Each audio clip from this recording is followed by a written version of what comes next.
Chapter 32, Yo-Yo's Roomies. Ysarion was warm when the cold weather came, and whale-shaped clouds blew low through a dingy slate-gray sky, almost without end, like the droning dark iron flocks of B-17 and B-24 bombers from the long-range air bases in Italy the day of the invasion of southern France 2 months earlier. Everyone in the squadron knew that Kid Sampson's skinny legs had washed up on the wet sand to lie there and rot like a purple twisted wishbone. No one would go to retrieve them, not Gus or Wes or even the men in the mortuary at the hospital. Everyone made believe that Kid Sampson's legs were not there, that they had bobbed away south forever on the tide like all of Clevenger and Orr. Now that bad weather had come, almost no one ever sneaked away alone anymore to peek through the bushes like a pervert at the moldering stumps. There were no more beautiful days. There were no more early missions. There was stinging rain and dull, chilling fog, and the men flew at week-long intervals, whenever the weather cleared. At night, the wind moaned. The gnarled and stunted tree trunks creaked and groaned and forced Ysarion's thoughts each morning, even before he was fully awake, back on Kid Sampson's skinny legs bloating and decaying as systematically as a ticking clock in the icy rain and wet sand all through the blind, cold, gusty October nights. After Kid Sampson's legs, he would think of pitiful, whimpering Snowden freezing to death in the rear section of the plane, holding his eternal, immutable secret concealed inside his quilted armor plate flak suit until Ysarion had finished sterilizing and bandaging the wrong wound on his leg, and then spilling it out suddenly all over the floor. At night, when he was trying to sleep, Ysarion would call the roll of all the men, women, and children he had ever known who were now dead. He tried to remember all the soldiers, and he resurrected images of all the elderly people he had known when a child, all the aunts, uncles, neighbors, parents, and grandparents, his own and everyone else's, and all the pathetic, deluded shopkeepers who opened their small, dusty stores at dawn and worked in them foolishly until midnight. They were all dead, too. The number of dead people just seemed to increase, and the Germans were still fighting. Death was irreversible, he suspected, and he began to think he was going to lose. Ysarion was warm when the cold weather came because of Orr's marvelous stove, and he might have existed in his warm tent quite comfortably if not for the memory of Orr, and if not for the gang of animated roommates that came swarming inside rapaciously one day from the 2 full combat crews Colonel Cathcart had requisitioned, and obtained in less than 48 hours, as replacement for Kid Sampson and McWatt. Ysarion emitted a long, loud, croaking gasp of protest when he trudged in tiredly after a mission and found them already there. There were 4 of them, and they were having a whale of a good time as they helped each other set up their cots. They were horsing around. The moment he saw them, Ysarion knew they were impossible. They were frisky, eager, and exuberant, and they had all been friends in the States. They were plainly unthinkable. They were noisy, overconfident, empty-headed kids of 21. They had gone to college and were engaged to pretty, clean girls whose pictures were already standing on the rough cement mantelpiece of Orr's fireplace. They had ridden in speedboats and played tennis. They had been horseback riding. One had been to bed with an older woman. They knew the same people in different parts of the country and had gone to school with each other's cousins. They had listened to the World Series and really cared who won football games. They were obtuse. Their morale was good. They were glad that the war had lasted long enough for them to find out what combat was really like. They were halfway through unpacking when Ysarion threw them out. They were plainly out of the question, Ysarion explained adamantly to Sergeant Towser, whose sallow, equine face was despondent as he informed Ysarion that the new officers would have to be admitted. Sergeant Towser was not permitted to requisition another 6-man tent from group while Ysarion was living in one alone. I'm not living in this one alone, Ysarion said with a sulk. I've got a dead man in there with me. His name is Mud. Please, sir, begged Sergeant Towser, sighing wearily with a sidelong glance at the 4 baffled new officers listening in mystified silence just outside the entrance. Mud was killed on a mission over Orvieto. You know that. He was flying right beside you. Then why don't you move his things out? Because he never got here, Captain. Please don't bring that up again. You can move in with Lieutenant Nately if you like. I'll even send some men from the orderly room to transfer your belongings. But to abandon Orr's tent would be to abandon Orr, who would have been spurned and humiliated clannishly by these 4 simple-minded officers waiting to move in.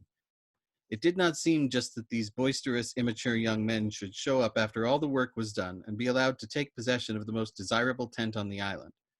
But that was the law, Sergeant Towser explained, and all Yossarian could do was glare at them in baleful apology as he made room for them and volunteer helpful, penitent hints as they moved inside his privacy and made themselves at home. They were the most depressing group of people Yossarian had ever been with. They were always in high spirits. They laughed at everything. They called him Yo-Yo jocularly and came in tipsy late at night and woke him up with their clumsy, bumping, giggling efforts to be quiet, then bombarded him with asinine shouts of hilarious fellowship when he sat up cursing to complain. He wanted to massacre them by each time they did. They reminded him of Donald Duck's nephews. They were afraid of Yossarian and persecuted him incessantly with nagging generosity and with their exasperating insistence on doing small favors for him. They were reckless, puerile, congenial, naive, presumptuous, deferential, and rambunctious. They were dumb. They had no complaints. They admired Colonel Cathcart, and they found Colonel Corn witty. Yet they were afraid of Yossarian, but they were not the least bit afraid of Colonel Cathcart's 70 missions. They were four clean-cut kids who were having lots of fun, and they were driving Yossarian nuts. He could not make them understand that he was a crotchety old fogey of 28, that he belonged to another generation, another era, another world, that having a good time bored him and was not worth the effort, and that they bored him too. He could not make them shut up. They were worse than women. They had not brains enough to be introverted or repressed. Cronies of theirs in other squadrons began dropping in unashamedly and using the tent as a hangout. There was often not room enough for him. Worst of all, he could no longer bring Nurse Duckett there to lie down with her. And now that foul weather had come, he had no place else. This was a calamity he had not foreseen, and he wanted to bust his roommates' heads open with his fists or pick them up, each in turn, by the seats of their pants and the scruffs of their necks, and pitch them out once and for all into the dank, rubbery, perennial weeds growing between his rusty soup can urinal with nail holes in the bottom and the knotty pine squadron latrine that stood like a beach locker not far away. Instead of busting their heads open, he tramped in his galoshes and black raincoat through the drizzling darkness to invite Chief White Halfoat to move in with him too, and drive the fastidious, clean-living bastards out with his threats and swinish habits. But Chief White Halfoat felt cold and was already making plans to move up into the hospital to die of pneumonia. Instinct told Chief White Halfoat it was almost time. His chest ached and he coughed chronically. Whiskey no longer warmed him. Most damning of all, Captain Flume had moved back into his trailer. Here was an omen of unmistakable meaning. He had to move back, Yossarian argued with a vain effort to cheer up the glum, barrel-chested Indian, whose well-knit, sorrel-red face degenerated rapidly into a dilapidated, calcareous gray. He'd die of exposure if he tried to live in the woods in this weather. No, that wouldn't drive the yellow belly back. Chief White Halfoat disagreed obstinately. He tapped his forehead with cryptic insight. No, sirree. He knows something. He knows it's time for me to die of pneumonia. That's what he knows. And that's how I know it's time. What does Dr. Nika say? I'm not allowed to say anything, Dr. Nika said sorrowfully from the seat on his stool in the shadows of a corner, his smooth, tapered, diminutive face turtle green in the flickering candlelight. Everything smelled of mildew. The bulb in the tent had blown out several days before, and neither of the two men had been able to muster the initiative to replace it. I'm not allowed to practice medicine anymore, Dr. Nika added. He's dead. Chief White Halfoat gloated with a hoarse laugh entangled in phlegm. That's really funny. I don't even draw my pay anymore.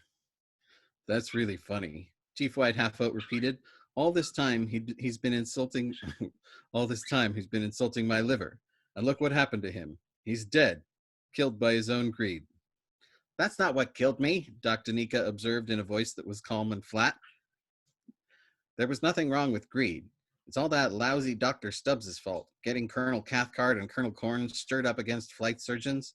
He's going to give the medical profession a bad name by standing up for principle. If he's not careful, he'll be blackballed by his state medical association and kept out of the hospitals.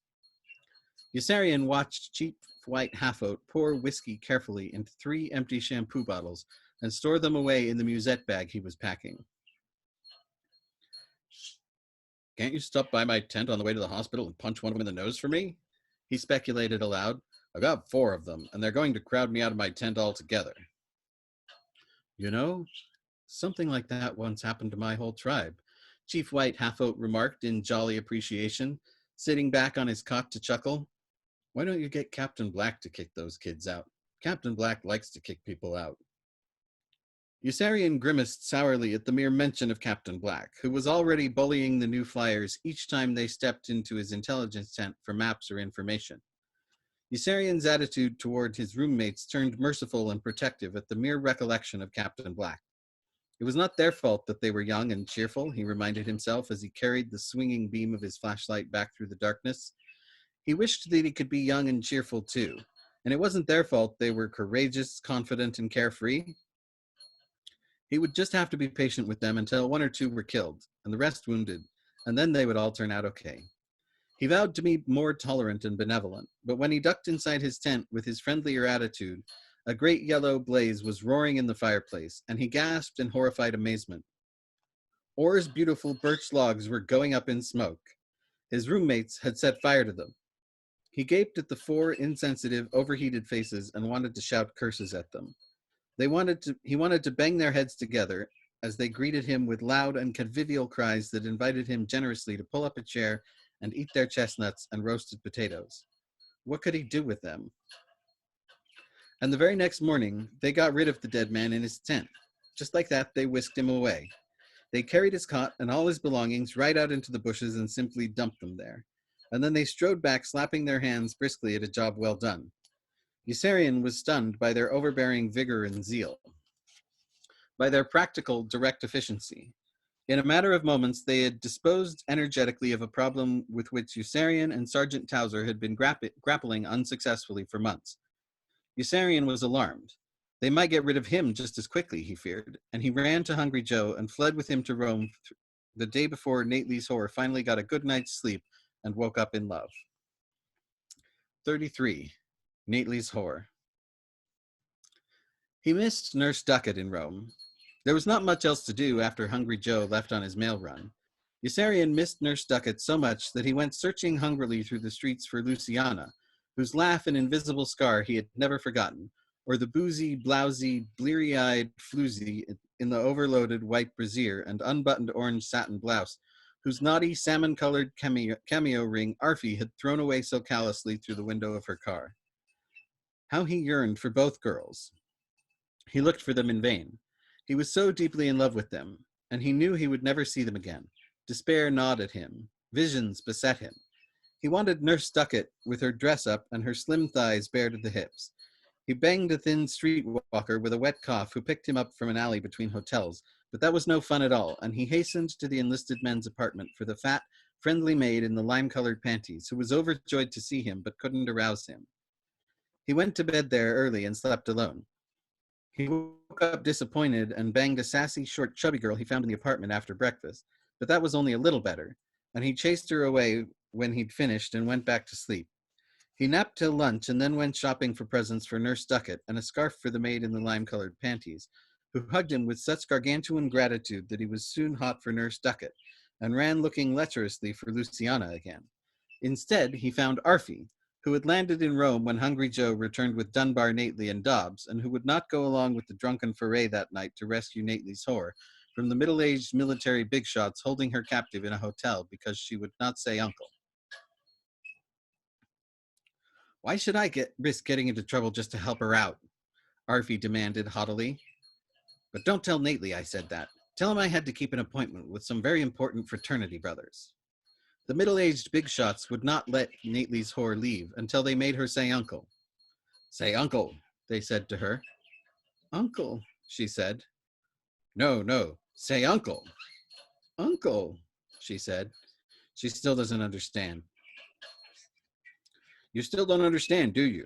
We can't really make you say uncle unless you don't want to say uncle. Don't you see? Don't say uncle when I tell you to say uncle, okay? Say uncle. Uncle? She said. No, don't say uncle. Say uncle. She didn't say uncle. That's good. That's very good. It's a start. Now say uncle. Uncle? She said. It's no good. No, it's no good that way either. She just isn't impressed with us. There's just no fun making her say uncle when she doesn't care whether we make her say uncle or not. No, she really doesn't care, does she? Say foot. Foot? You see? She doesn't care about anything we do. She doesn't care about us. We don't mean a thing to you, do we? Uncle, she said. She didn't care about them a bit, and it upset them terribly. They shook her roughly each time she yawned. She did not seem to care about anything, not even when they threatened to throw her out the window. They were utterly demoralized men of distinction.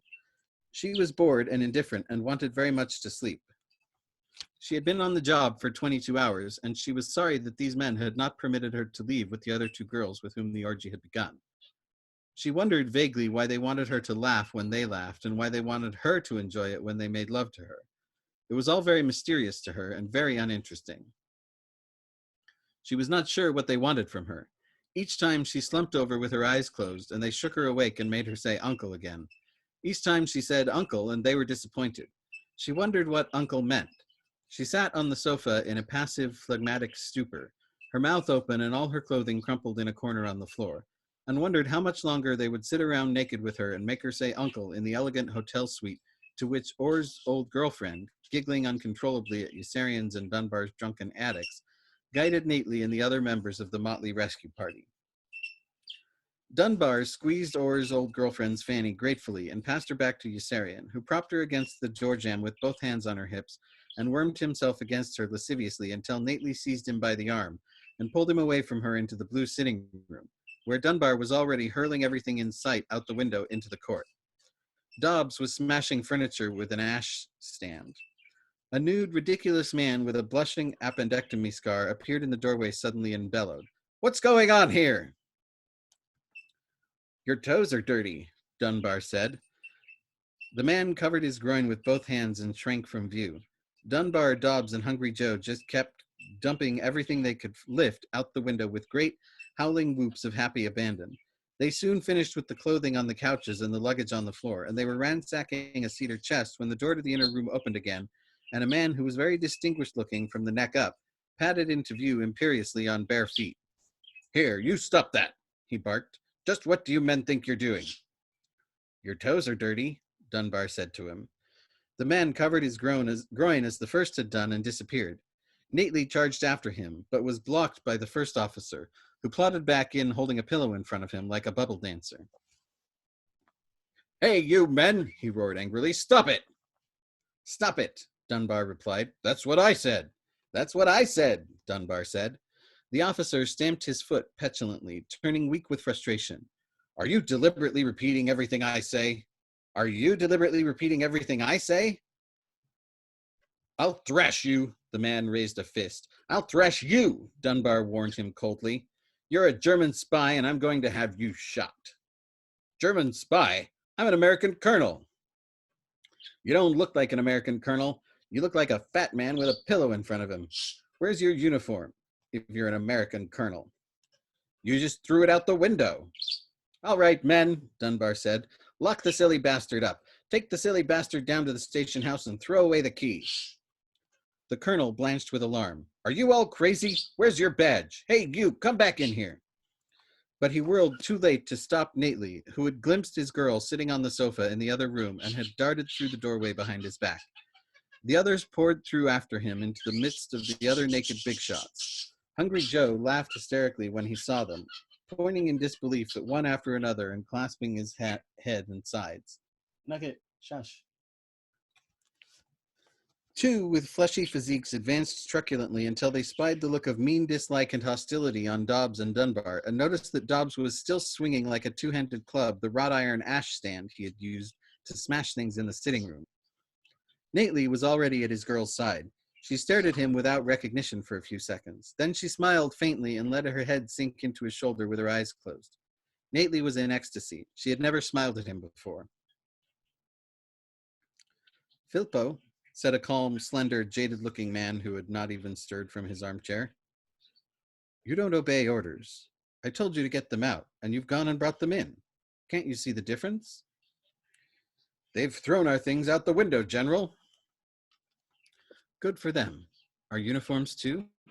That was clever. We'll never be able to convince anyone we're superior without our uniforms.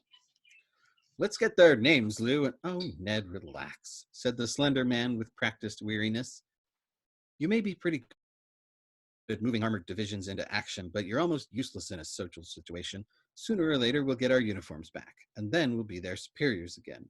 Did they really throw our uniforms out? That was a splendid tactic. They threw everything out. The ones in the closet, too?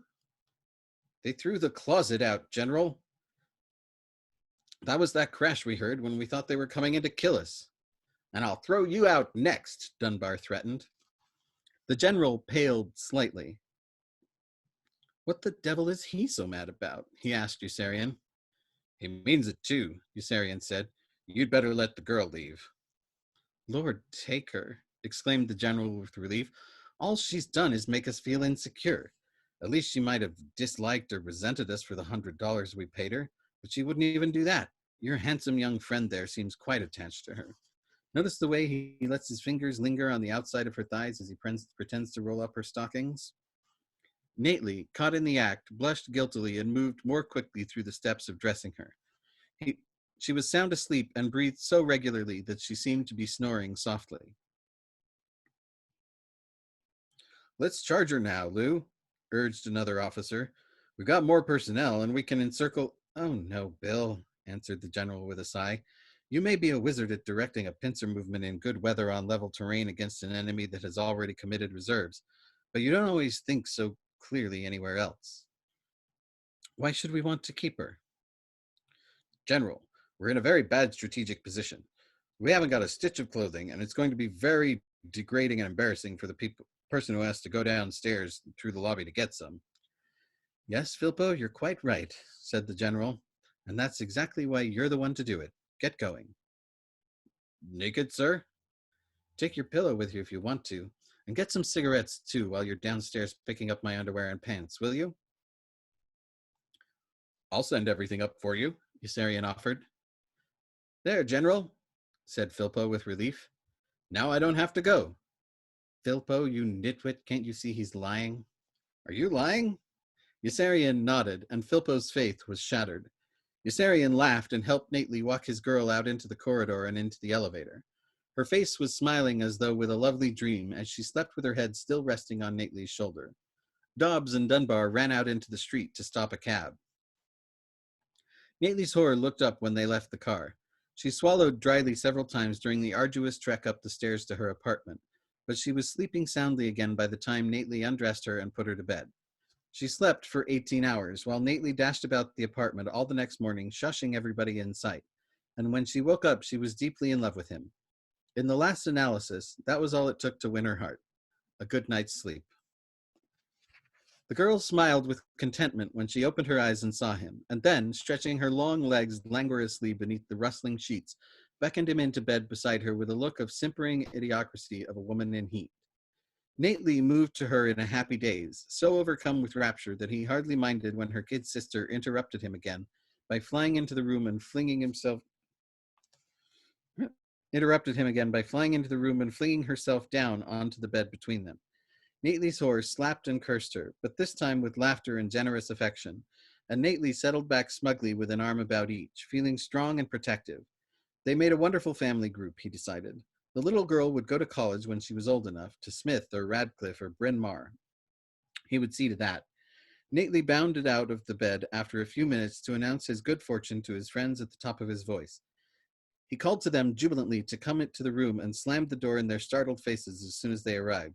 He had remembered just in time that his girl had no clothes on.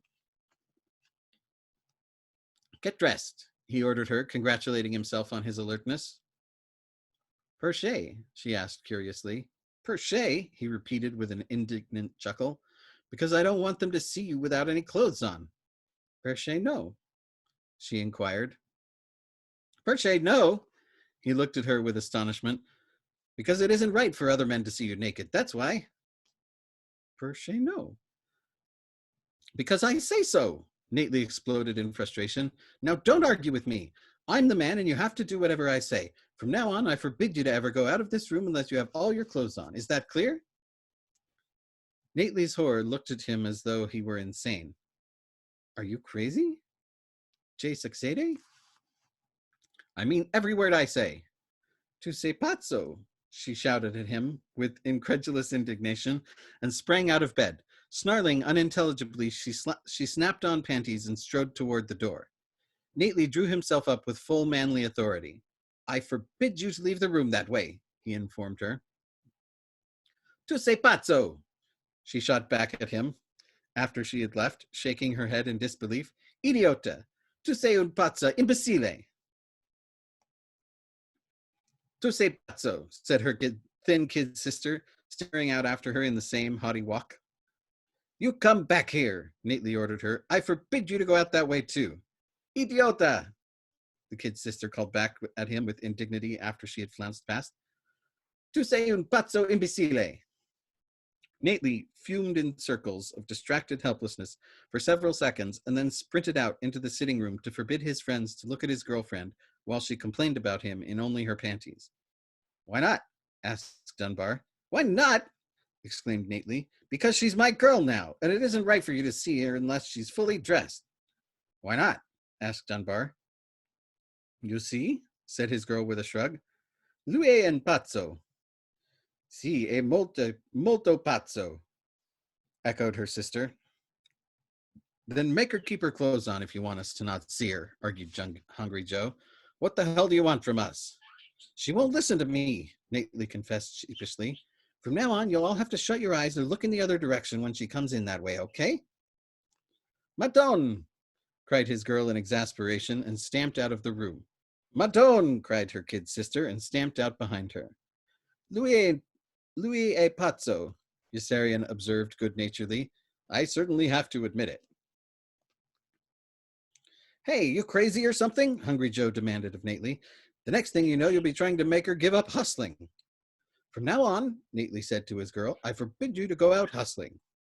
Perche? She inquired curiously. Perche? He screamed with amazement. Because it's not nice, that's why. Perche, no. Because it just isn't, Nately insisted.